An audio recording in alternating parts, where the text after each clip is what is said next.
पंजाब में मोबाइल आए नैटवर्क आए तो नाल ही चौधरी टेलीनार साहब भी आ गया। चौधरी टेलीनार साहब कालां ते मैसेजां दे लम्मे लम्मे पैकेज कट दिते और इन्हां पैकेजां दी वजह तो यारां दे ग्रुप विच जदों ही किसी नवीं सिम लैनी उन्हां दसती अपने बिलियन मैसेज करना हैलो जी, अग्गों मैसेज होना जी। इत्थों तरीका वारदात जिहड़ी ओह बदल जाती है। हर बंदे दी तरीका वारदात मुख्तलिफ हो जाती है।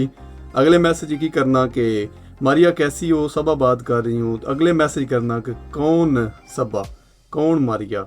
तो कहना ओहो सॉरी, मैंने अपनी दोस्त मारिया को मैसेज करना था, गलती से आपको हो गया। तो अगे जनाब गलबात शुरू हो जानी।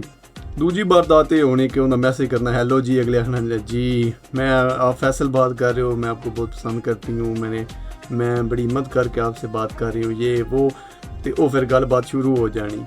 ये काम शुरू होंदे रहना। अगले दड़े कट्ठे बैठे होना तो वो एक ही बेलियां करना तो होना ओ पर आओ यार फैमिली है या हूँ बरजाई है तुहाडी, तो बड़ा खुश रहना। तो सारी उम्र वो फैसल नहीं नाता होना। तो जदों दे मैसेज आउण लग पौने जनाब चार चार वारी जिहड़ा ना अंग्रेजी साबणे नाल मूँह धोना। खैर जी वक्त गुजरन लग पौंदा है। तो उन मैसेज तो एक दड़े आउंदा कि जी तुहानू काला सूट बड़ा सूतरदा है। तो भाई हुण अगले दड़े काला सूट जनाब पा के गलियां दे फेरे मारने, इतने फेरे मारने ते भी हुणे मैसेज आउणा वेखना उसते आखना भी बड़े सोहणे पे लगदे हो। उस किदों मैसेज करना ओहदे प्यो हुण पट्ठे रुझाया हुंदा, उत्थे तुन्ने हुंदा।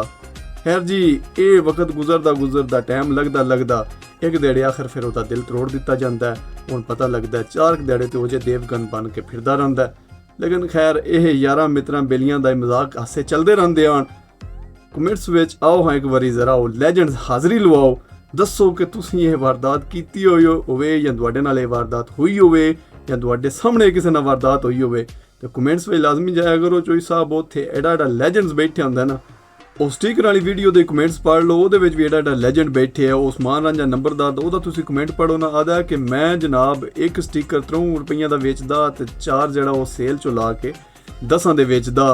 ते उस दौर में मैं 100-200 कमा लेंदा। भाई एडी ज़हीन वाम है, लैजेंड वाम है इस मुल्क चो। पता नहीं इस मुल्क ते कर्जा किवें चढ़ गया। हसदे रहो वसदे रहो, रब रखा।